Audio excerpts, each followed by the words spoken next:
Hello, Afro, Atheist, and Ian. Welcome to the show, special festive show with all snowy and icy bits in the show. And we are going to talk about Christmas and winter holidays and stuff like that. I prepared a bit about the very Dutch ones in the class. Is there stuff you would like to bring to the table tonight? I think, Ian, it's been freezing cold around here. It has, yeah. You and I are in about the same part of the country, I think. So yes, we are. We have not been having a warm period. No, we haven't.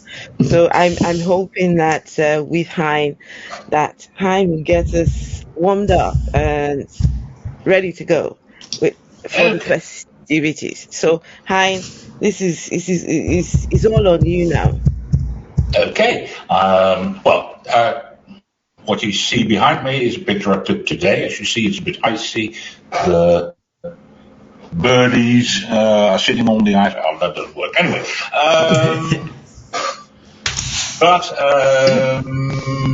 Christmas, where I live in the Netherlands, Christmas is a thing. We do celebrate Christmas, but not as much as, let's say, the United States or even Britain or Germany.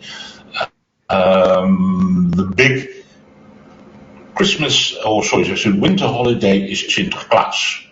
We celebrate that on December 5, and that's the gift-giving festival where we give gifts to each other, to our children, particularly for children. And first, let me show you a bit on who is Sinterklaas. I think you'll hang on.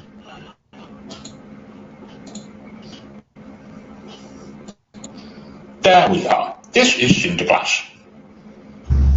Sinterklaas is obviously there we are. As you see, a white bloke with a big beard, and he modelled on a Catholic bishop. Because it does look a bit like a Pope hat. Yes, the bishop hat is obviously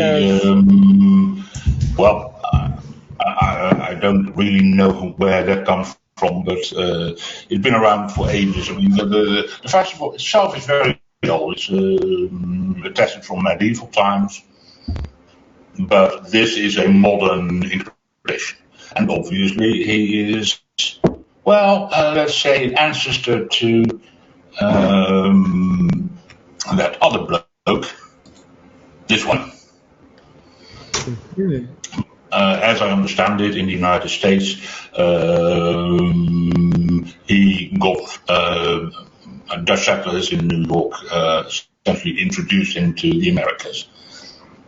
But he got attached to Christmas because that worked better than in other immigrant populations.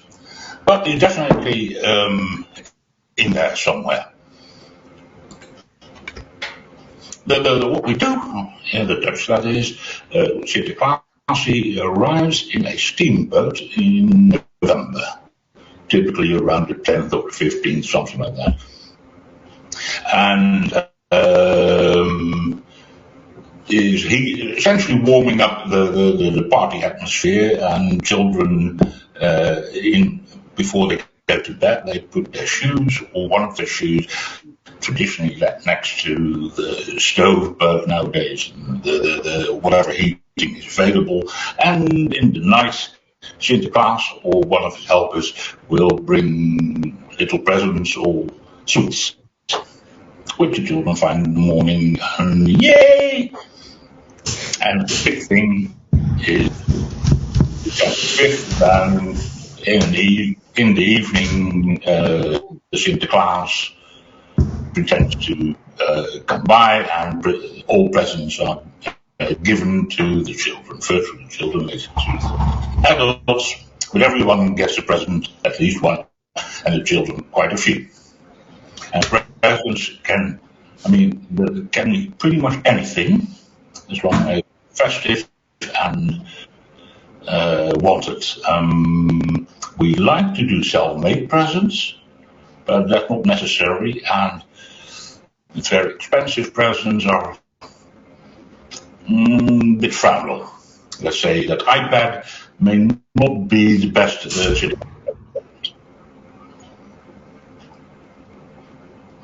Now, things get interesting.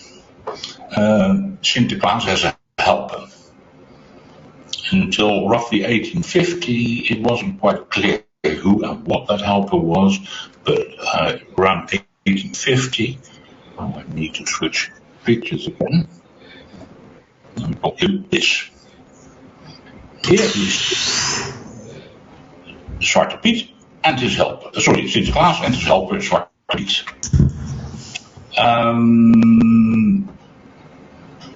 The story is a bit weird on it, but he's supposed to be a Moor.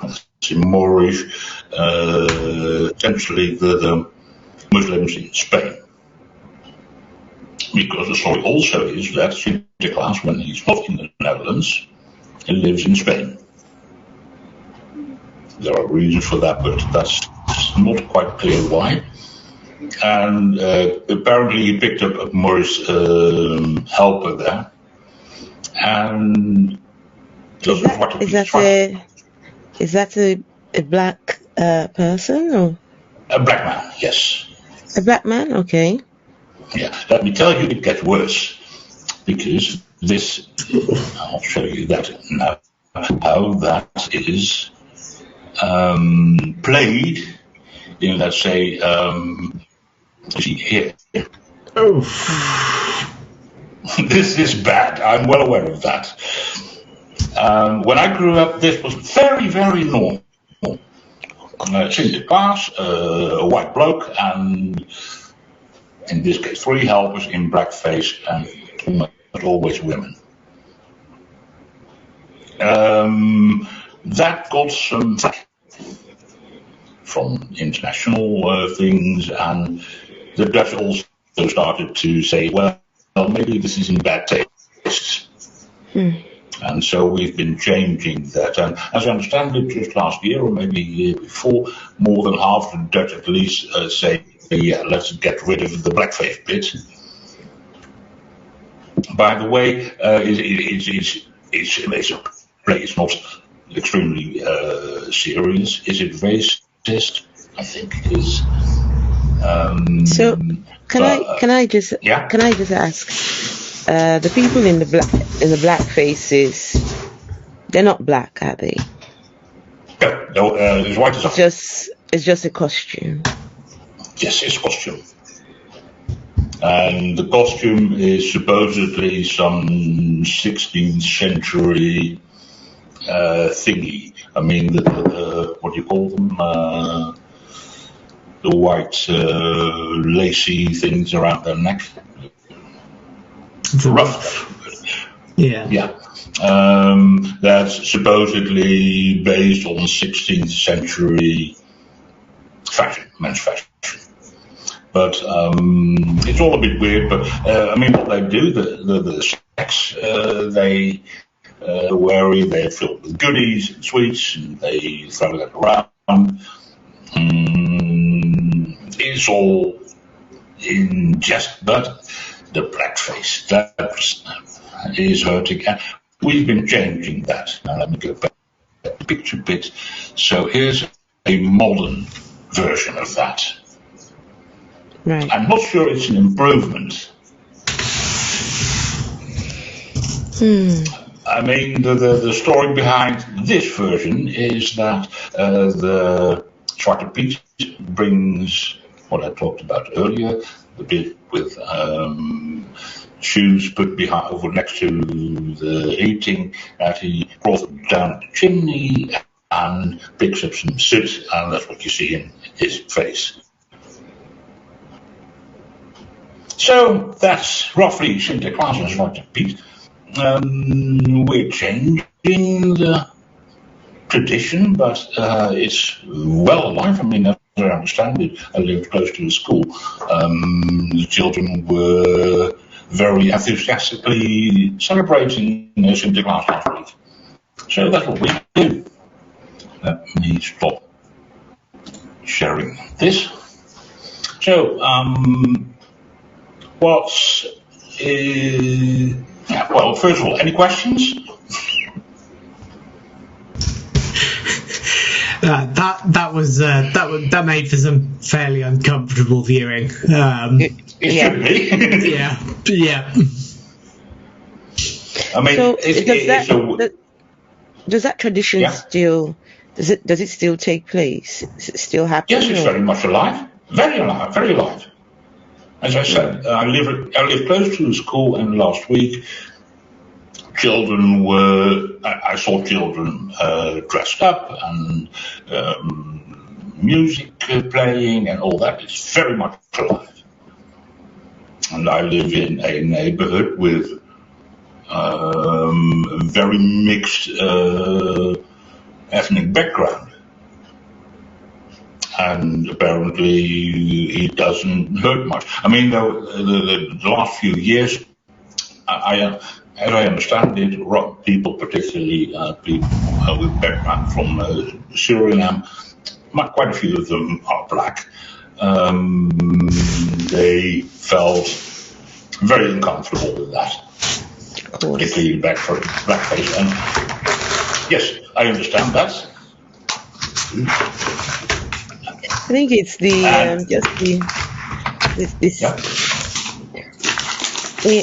Ian's mic.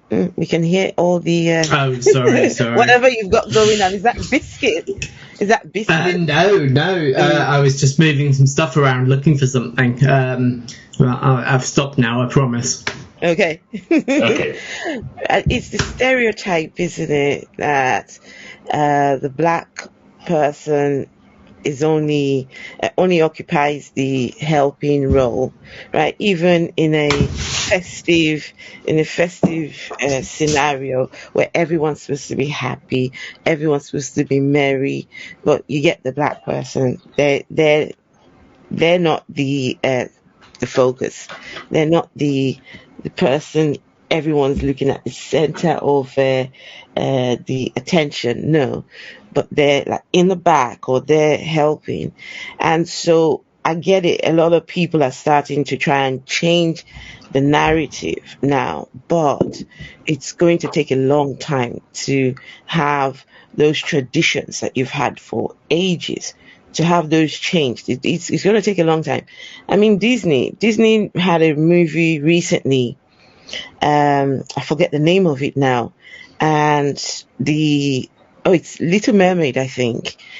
And the mermaid is black. Ariel, yeah. Ariel, right. She's black, and it's the dynamic. It's mind blowing. I watched children looking at Ariel, the black Ariel, and the excitement on children's faces. Children are excited. Oh, she's black. And some children were even crying. But then it's the adults that seem to have a problem, right? Yeah. It's the adults that seem to, not in so many words, but you get the sense that, right, we're used to seeing a white mermaid. Why have you changed this? You can't change our traditions. It's our culture. It's our norm. I was still talking to some people yesterday from the African group of people I was talking to about the LGBT. And they're saying, no, we want to reserve our culture. We don't want any of that. Keep that away. I was told yesterday, look, you're not a white woman. You're just trying to be like a white woman. You would never be a white woman. You better just come back to your roots. And where do you begin? Yeah.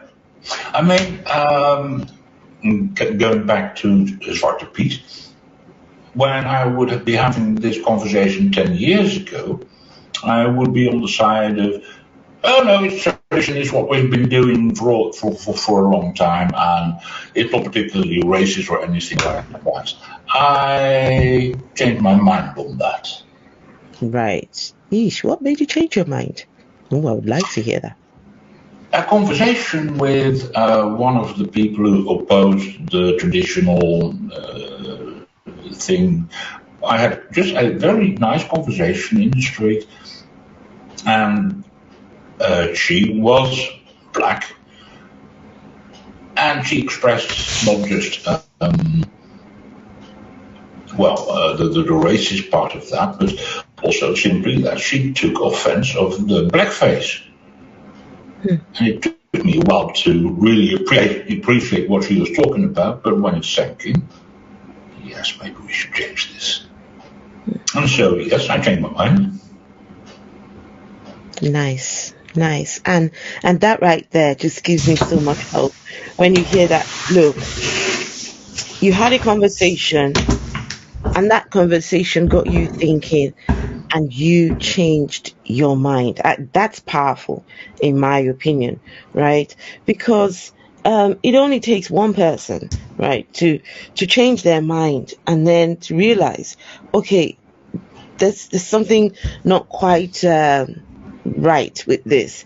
And then before you know it, when that ball starts to roll, one person leads to 10 people, leads to 100 people, and before you know it, it's not going to be a one-time thing. It's not going to be a something that changes in I keep telling people, most of these things will not change in my generation, right? But at least we can get the ball rolling. We can start little by little, get it started, right, Ian? Absolutely.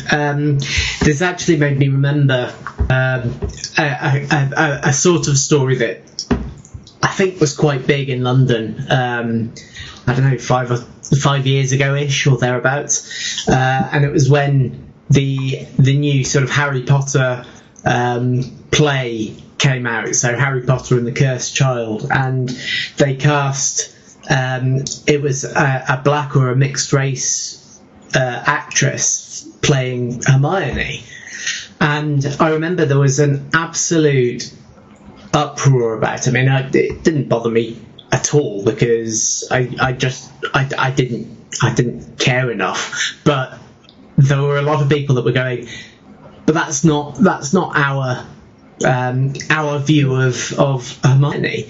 And I remember thinking, well, I can see where they're coming from. You know, that the movie Hermione is Emma Watson, and any change from that as a typecast is going to be problematic for people to come up with. But then J.K. Rowling came out and said, well, if you read through the books, I never said that Hermione was white. And I remember thinking, yes, but you never said she was black either. You very specifically didn't say that, and you let it ride for a decade. You made a fortune on the back of it, and at no point did you ever. It was like when she came out and said, "Oh, Dumbledore's gay," and it's like, well, yes, but where does it show that in the books? Where does it express any aspect of his sexuality? Why does it matter? And it was just like, well, okay, it almost felt like it pandering in horribly the wrong way. It felt like it was taking what's actually quite an important issue about representation of ethnic minorities, of different sexualities and all that sort of stuff, and just sort of saying, oh well, post hoc, it's all there. It's just you had to read between the lines. It's like, yeah, but there's reading between the lines, and then there's just literally making stuff up afterwards because it happens to make you seem more inclusive. It's I don't know. I think there's a lot of work to be done in terms of just making sure that actual inclusivity is obvious. It's got to be there. Absolutely. Yeah. I'm just going to point out here quickly to everyone in the chat, I hope you're enjoying this so far, and also to let you all know that the Skeptic Haven runs primarily on volunteers, and the work they do is very, very, very important work they do. And I've joined because of the new sort of the new scheme that they've got going on, the Global Atheists, just trying to bring atheists from all different walks of life, right, together. And we're doing things together, we're doing shows together, meeting people that on a good day our paths would never cross. But thankfully, because of Skeptic Haven. And so this is a drive for Patreons, right? This is to support the work that Skeptic Haven does for very little amounts. I'm sure the links are there. If you're not, yeah, there you go, the Patreon, right? Go on, do that. And if you want to see more of this face around here, some people don't. Some people think, nah, we don't want that. But some of you probably do. But, just support the work. And, I hope that you carry on enjoying the show as we carry on. And I should point out that as part of the fundraising, I've got this background and this wonderful Christmas jumper. Look at you. Yeah, which is very festive, I think. A dinosaur in a waistcoat. Can't think of anything more Christmassy than that. That background though. Is that green screen? There's actually no green screen. It's all just done virtually. Streamlabs just lets us do that. So I do have a green screen, but apparently it's not needed. It looks nice. Good. Kind of matches the jumper in a little, in many ways. You're blending in with the background. Yeah, well, that's good. Yeah, nice. So, Hein, what else you got for us? Well, this was pretty much the bit I prepared, but I would also like to talk a bit about Christmas. Ooh, yes. Christmas in the Netherlands is not a big thing. It's growing because essentially, we're turning into a very secular society. We used to be rather Christian, but, we lost that. But even then, even people who were religious, most of them, and particularly Protestants, preferred Sinterklaas above Christmas. And so Christmas is essentially a family thing, dinner, go to church, and a one-day thing. Definitely not the gift-giving thing that it is in, let's say, Britain or Germany. But even when I grew up without church or religion. My parents celebrated Christmas. They had a Christmas tree and singing Christmas carols was a bit, and of course a big Christmas dinner. Unfortunately, the terrible Christmas sweaters is not a thing. For today, I tried to buy one, but they were actually quite nice rather than the awful ones. So I wonder, where did that come from? The terrible sweaters. I couldn't possibly tell you where the sweaters came from, but I do know they'll keep you warm in this weather. So you might as well get yourself one. Yeah. I mean, talking about Christmas. Mine came from Amazon, so yeah. Listen, Amazon seems to be doing. They're amazing. You can get order today, you get it tomorrow. It's amazing on Amazon. So talking about Christmas, I remember about, let's see, so my son is 13 now. My son was 9 years old. We were getting ready for school, and he says to me, "Mom, I don't want to be a Christian anymore." It came from just out of the blues, and I was still a Christian, and I said to him, "No, where did that come from? You have to, why?" Just wanting to understand. And he said to me that he learned that Jesus died in a very horrific manner. There was blood everywhere. Those were his words, that there was blood everywhere. And he says, "Mom, I don't like all that blood, so I don't want to be a Christian." So he didn't want to identify with that. Whatever that was all about, he didn't want to identify with it anymore. And I said, "No, but we are Christians."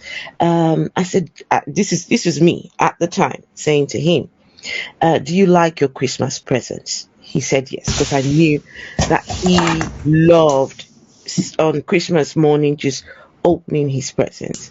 I said, "But you realize that those presents are only because of Christ. Without Christ, there'll be no Christmas. Without Christmas, there's no Christmas. Everything starts and ends with Christ, the very one you don't want to identify with," right? This was the way I thought I could rationalize to my 9-year-old, how to love the whole Jesus.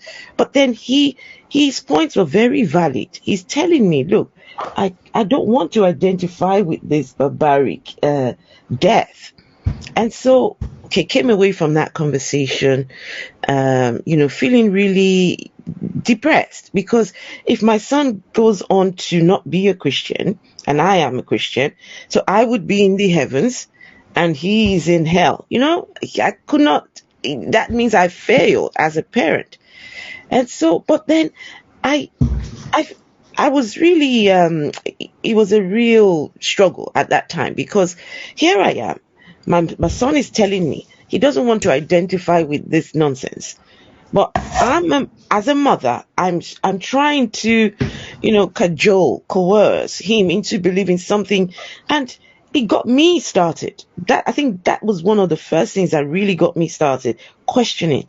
So what's the idea? Why did Jesus have to die such a barbaric death? That even children recognize that this is appalling. And children know, how do you tell a child, this person who died in this manner, he loved you, that's why he died? Where do you begin having these conversations?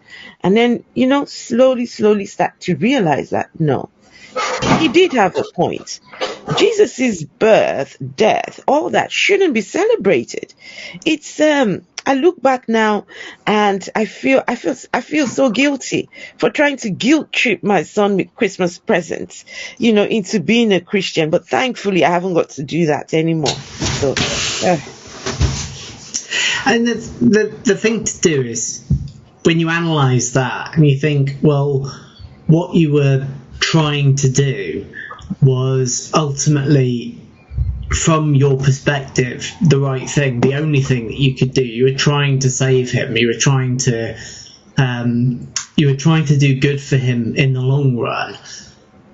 There's no doubt in my mind that there's a lot of people who are in very similar situations who, they do things where we look on and we go, that's wrong, that's horrible, that's just not the way that you should do things. But when you take a step back and you analyse their motives and you realise actually what they're doing, from their perspective, they're doing what they have to do to save people that they love.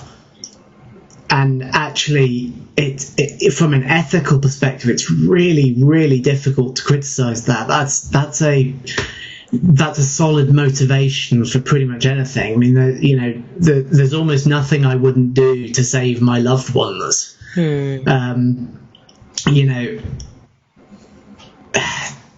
If you believe that someone's eternal fate is at stake,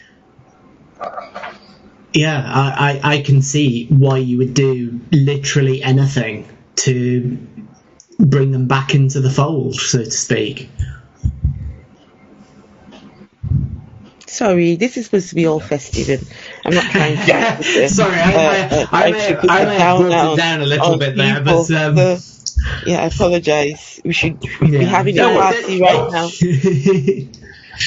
But the interesting bit here is, of course, that apparently your son brought you to the other side. That's right. Well done, him. Which I think is very good on him. Oh, I will tell you, really good on him and my other son. My other son, he's 20 years old, and he's what I would consider a lifelong atheist.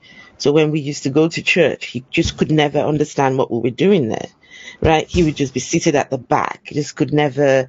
I tried everything, tried to get him involved with the choir. I was in the choir, so I would take him with me while I was off to choir practice. So he started to learn how to beat the drums, just to get him involved somehow. But he just never bought into Christianity. And he started to play football on a Sunday, and slowly his footballs would take him away from church until finally he just stopped coming. And so when I finally became an atheist, I had the conversation with him and said, look, your mom's now an atheist. He said, his words were, said, Mom, do you understand now how I felt then when we were being church, and you all would be reading from the Bible, and everyone's nodding their heads, and he's thinking, how is this making sense to these people, right? That it didn't make any sense to him, but he couldn't understand how it made sense to us. And I said to him, look, I get it now. Now I get it. But then I didn't understand, I didn't get why you weren't buying into it.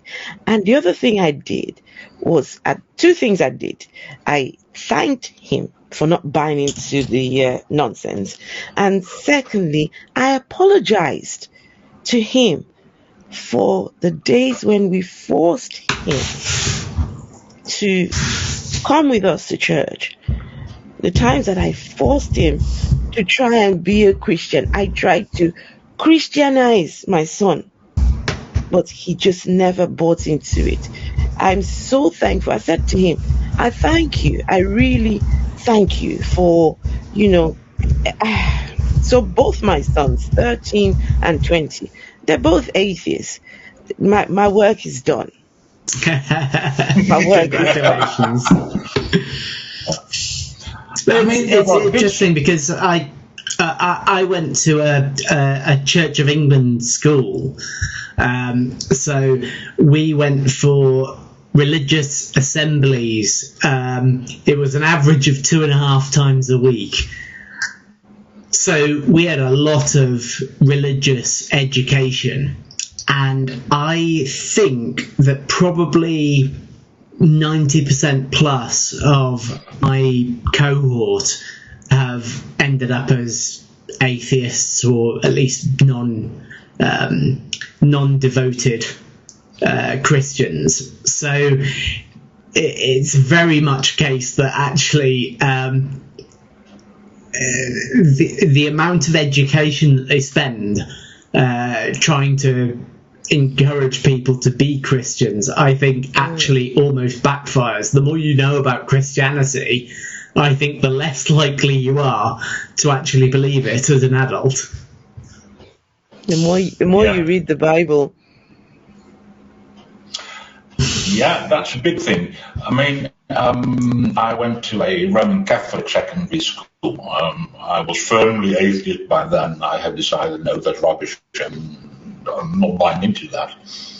But at least most of my classmates were, let's say, officially Roman Catholics. During the years, one after the other, stopped praying when school started in the morning, stopped going to Mass in the school chapel. They lost it. And then you must remember that Catholics don't read the Bible. That's a very positive thing. Oh wow.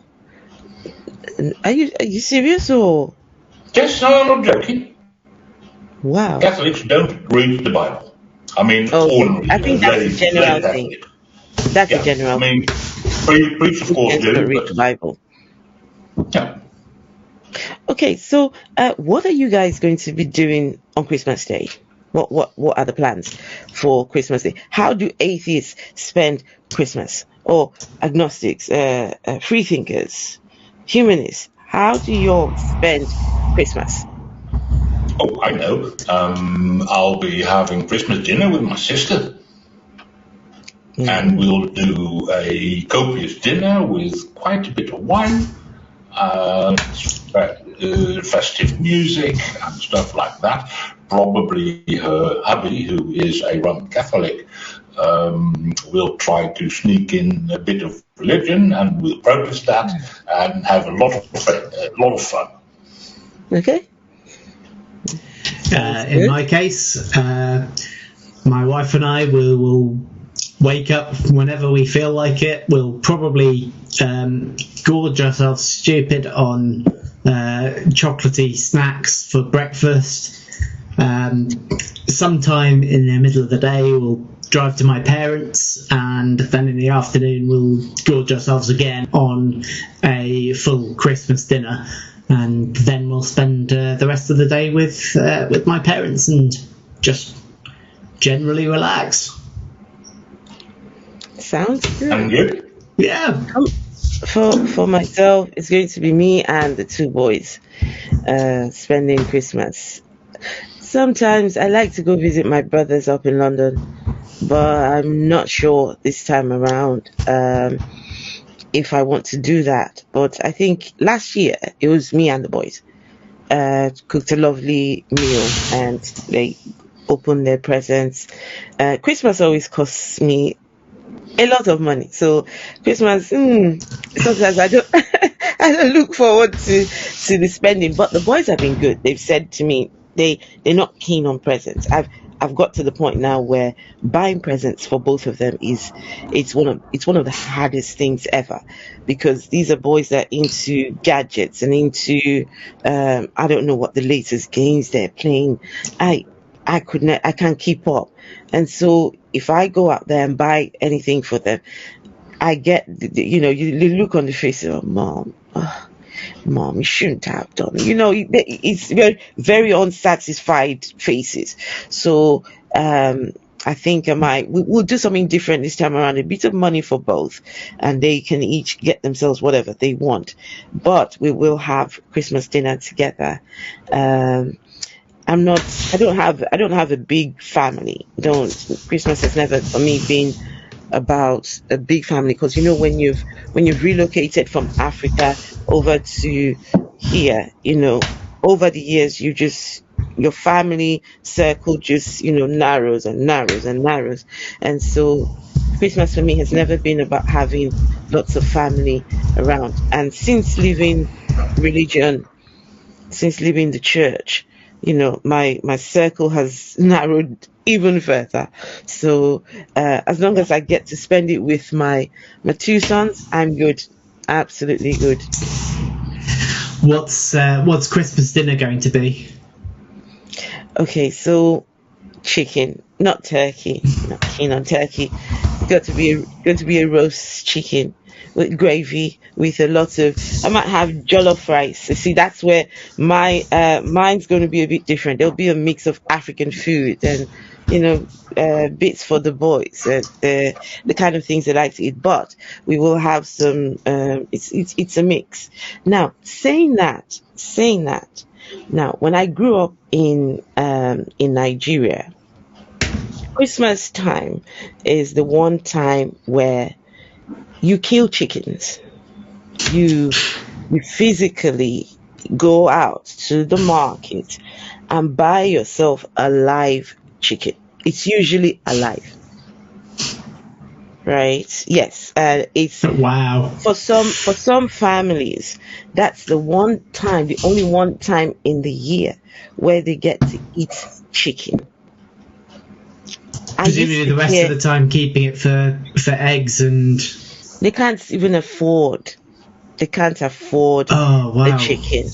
Yes, they Yeah. can't afford to eat chicken every day, every other day. And so the one time where you've saved enough money to buy yourself a live chicken, it's a big deal to have that chicken brought home. And you show it off. Oh, I've got my chicken. And some people, if you buy in turkey, then that means you've got more money to splash, because the turkeys are usually bigger. Now, I look back now, and a lot of things I cringe sometimes because of some of the practices and some of the traditions. It was my job to kill the chicken because I didn't like taking out the feathers. I hated that job. But with the killing of the chicken, that was quick. There was a way I would grab the chicken's wings, chicken's legs, and I know it all sounds barbaric now, but at the time I didn't know no better. That's what we did. That's what that made the family happy on Christmas morning, to have that chicken. You watch it being killed, you watch it being cooked, it's on your plate, But now I couldn't. Now, if you put that live chicken on my plate, I can't eat it. I can't eat it because it's my thinking has changed.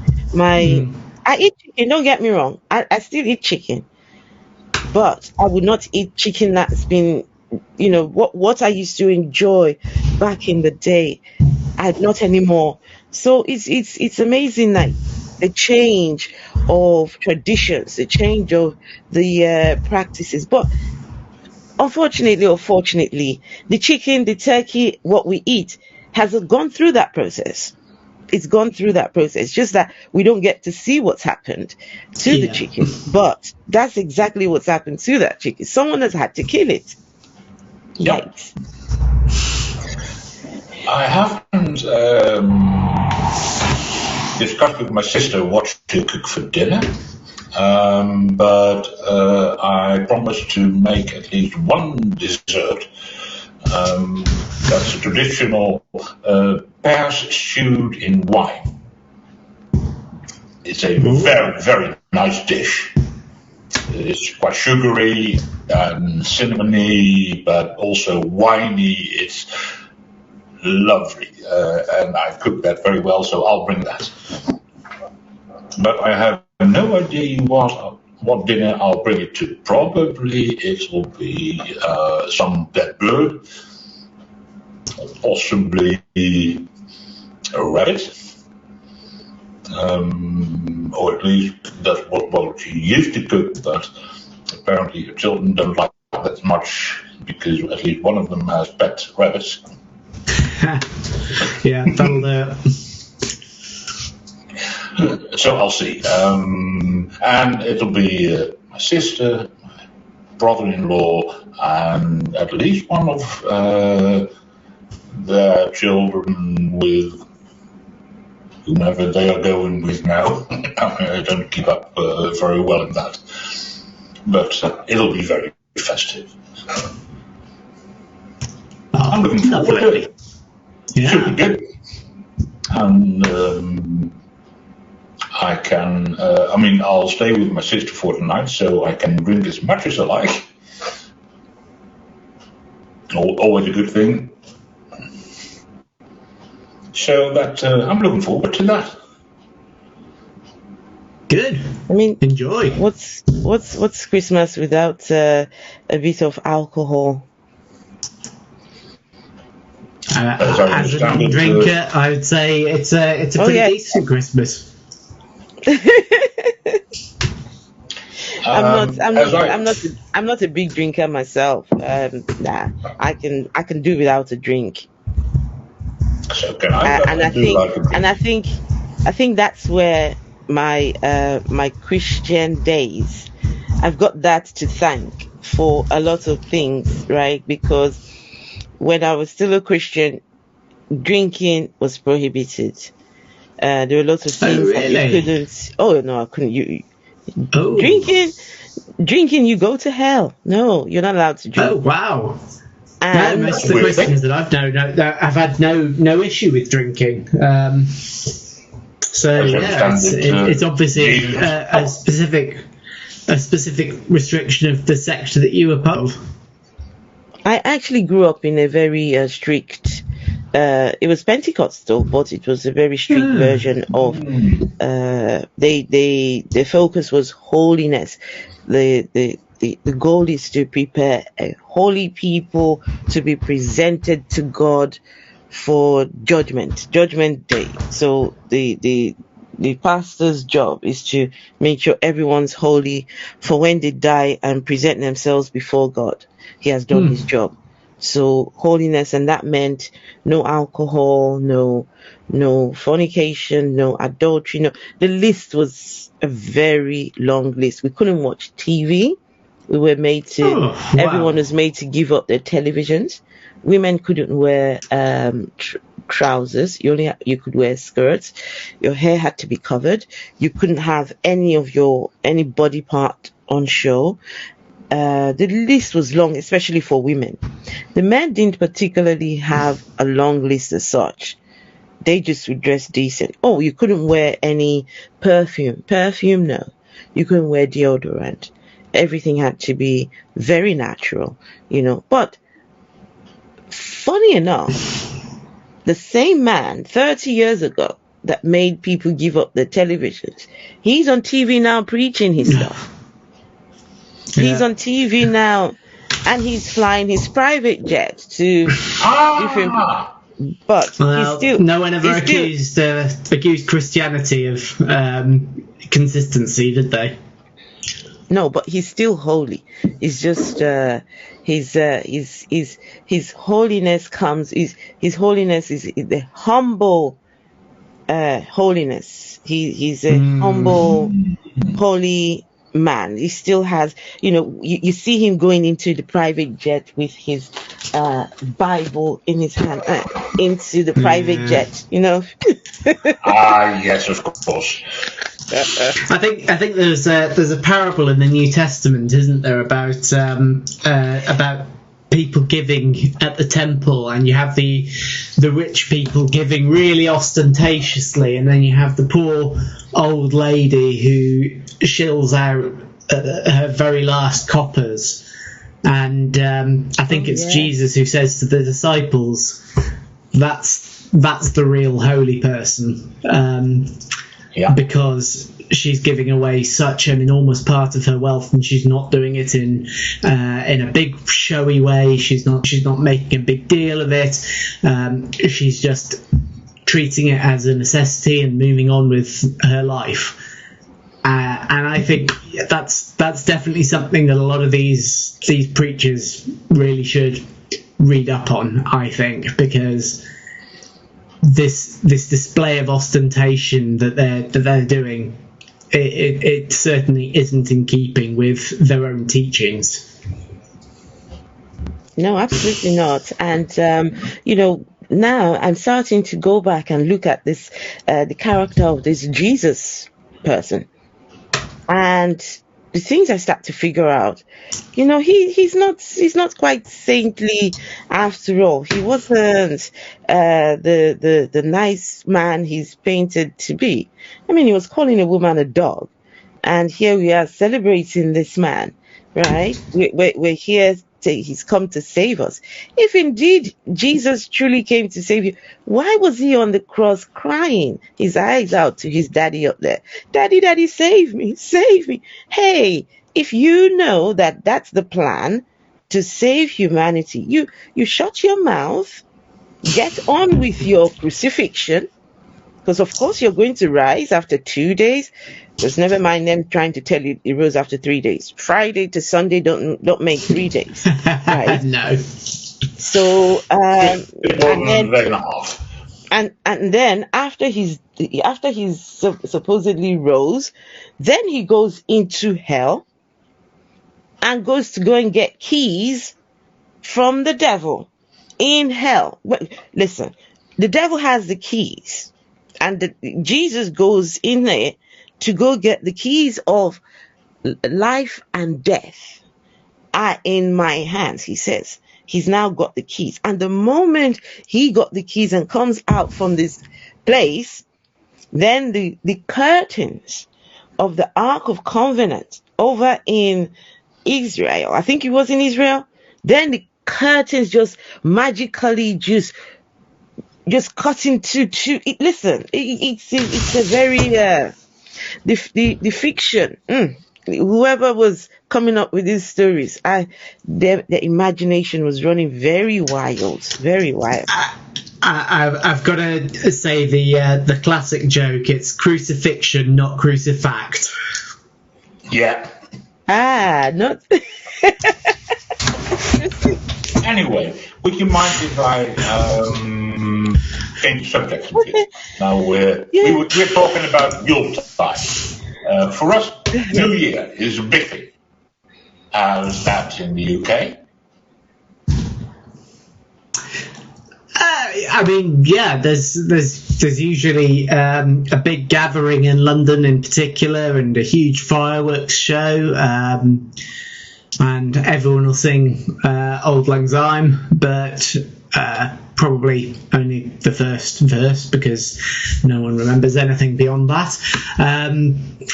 So yeah, I'd say it's quite a big thing over here. Probably.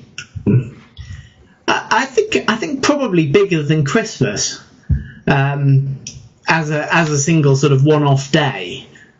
I think New Year is. I think it's more widely celebrated. I would say. Yeah, it certainly is in the Netherlands. I mean,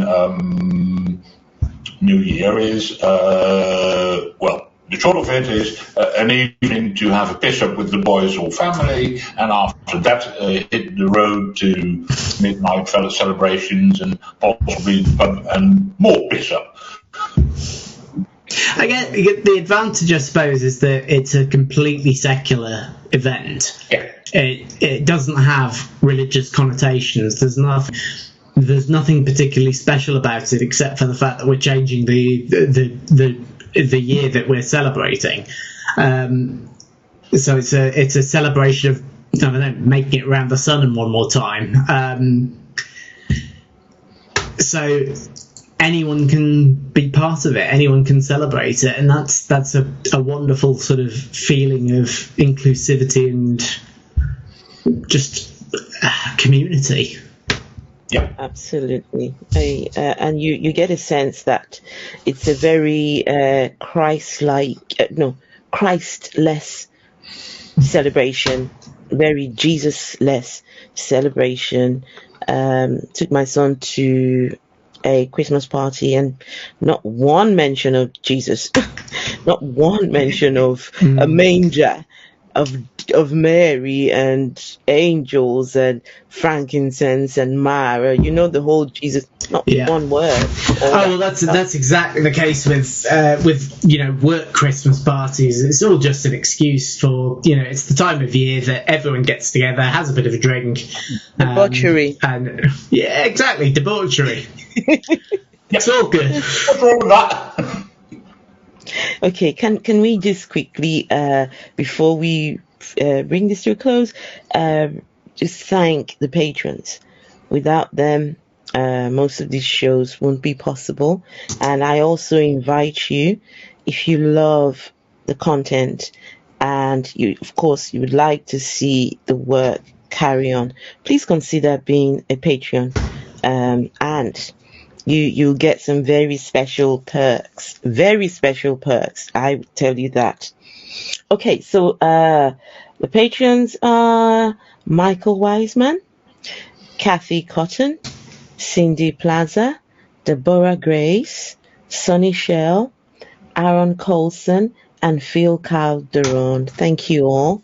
And the rest of you, yes, make sure to and if you're not subscribed, make sure to subscribe. Hit that thumbs up button. Yes. Okay. Well, looks like this part of the show of tonight's big Patreon hit is we're folding up. It's about time. Thank you, Ian. Thank you, the Afro Atheist, for joining us. Thank you, Hein. I very much liked our conversation.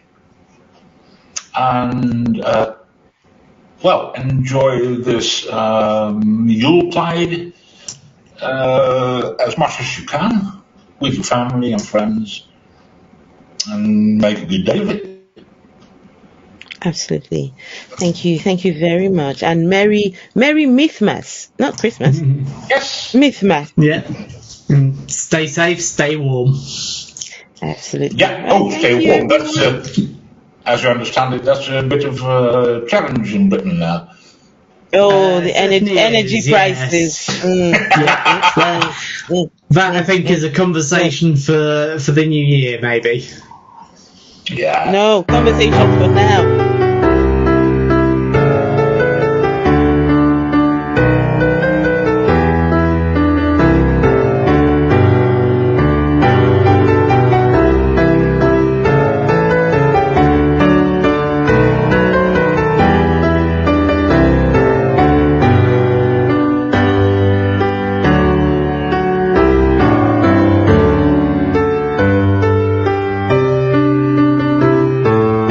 Visiting us on Patreon to support Skeptic Haven. We're a humanist media group that produces shows and social media posts to support science, skepticism, humanism, and critical thinking. We focus on topics that deserve more exposure. For example, the treatment of women in Iran, prejudice against the transgendered, the reality of scientific findings, the unpublicized harm that too often happens within religious communities, and finding of joy after one leaves religion. We currently have 5 shows, each with its own focus. The Sunny Spot, Science and Knowledge, The Bible Says What, highlighting illogical and often immoral behavior in that supposedly perfect book, Secular Soapbox, Current Affairs and Visits with Other Atheists, Women Atheists Unloads, Social and Human Rights Issues, and most recently, The Global Atheists, a long overdue platform from around the world by and for atheists of many cultures. Now here's the money pitch.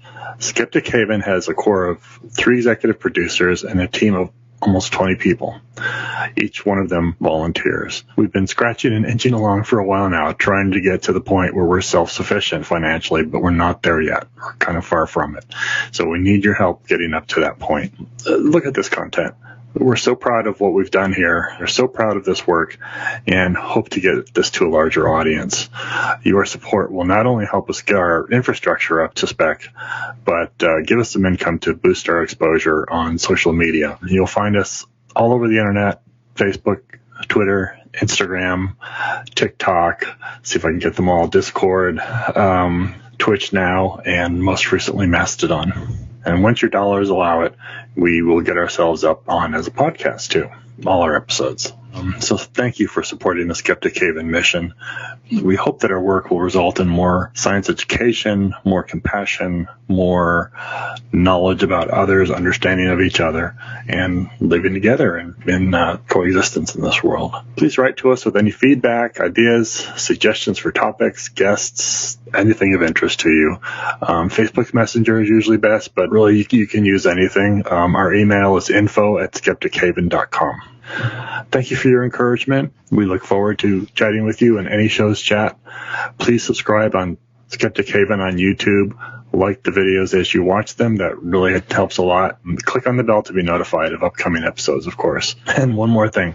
As a patron, you have the ability to come into our shows from out of the chat room and ask a question of our guests. Just let us know in the chat, and we'll send you a link to join the show. So that's it. Kind of short and sweet. Be kind, take care of each other, and we'll see you at YouTube.